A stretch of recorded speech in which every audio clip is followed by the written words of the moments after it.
ലോകത്തിലെ ഏറ്റവും മികച്ച രഹസ്യാന്വേഷണ ഏജൻസി ഏതാണ്? അമേരിക്കയുടെ CIA ആണോ അതോ റഷ്യയുടെ ചാര സംഘടനയാണോ? KGB. ഇപ്പോഴില്ല, അതിന്റെ പുതിയ രൂപമാണ് റഷ്യയുടെ ചാര സംഘടന എന്ന് പറയുന്നത്. ഫോറിൻ ഇന്റലിജൻസ് സർവീസ്, അതായത് FIAS. അതാണ് റഷ്യ പ്രധാനമായിട്ടും ഇപ്പോൾ റഷ്യയുടെ ഒരു ഏജൻസി ആയിട്ട് നമുക്കറിയാവുന്നത്. KGB ഇപ്പോഴും ആക്റ്റീവ് ആണെന്നൊക്കെയുള്ള കോൺസ്പിറൻസി തിയറീസ് ഒക്കെ ഉണ്ട്. അത് വേറെ കാര്യം. അമേരിക്കയുടെ ഒരുപാട്, അതായത് 10-18 ഏജൻസികൾ അവർക്കുണ്ട്. അതിൽ പോപ്പുലർ ആയിട്ടുള്ള ഒരു ഏജൻസിയാണ് CIA എന്ന് പറയുന്നത്. ഈ അമേരിക്കയുടെ രഹസ്യാന്വേഷണ ഏജൻസികളാണ് ഡീപ് സ്റ്റേറ്റുമായിട്ട് വളരെയധികം കണക്റ്റഡ് ആയിട്ടുള്ളത്. അമേരിക്കയുടേത് അതാണ്.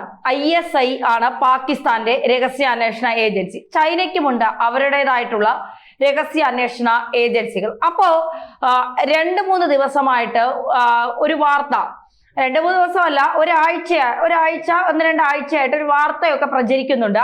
ഇന്ത്യയുടെ പ്രധാനമന്ത്രി നരേന്ദ്രമോദിയെ വധിക്കാനായിട്ടുള്ള ഒരു ഗൂഢാലോചന നടന്നുവെന്നും റഷ്യയുടെയും ചൈനയുടെയും ഉൾപ്പെടെ ഇന്റലിജൻസ് ഏജൻസികൾ അതിൽ ഇടപെട്ടത് കൊണ്ട് ആ ശ്രമത്തെ തടയാൻ കഴിഞ്ഞു എന്നൊക്കെയുള്ള തരത്തിലുള്ള വാർത്തകളൊക്കെയാണ് കൂടുതലും നമ്മൾ കേൾക്കുന്നതും അങ്ങനെയാണ് പ്രചരിപ്പിക്കുന്നത്. പല രീതിയിൽ ചൈനയിൽ വെച്ച് മോദിയെ ആക്രമിക്കാൻ ശ്രമിച്ചു എന്ന് പറയുന്നവരുണ്ട്.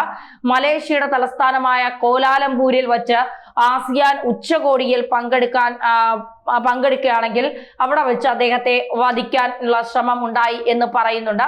അങ്ങനെ ഇന്ത്യയുടെ പ്രധാനമന്ത്രി നരേന്ദ്രമോദിയെ ലക്ഷ്യമിട്ട് ചില അജ്ഞാത ശക്തികൾ ഇറങ്ങി തിരിച്ചിരിക്കുകയാണ് എന്നാണ് പറയപ്പെടുന്നത്.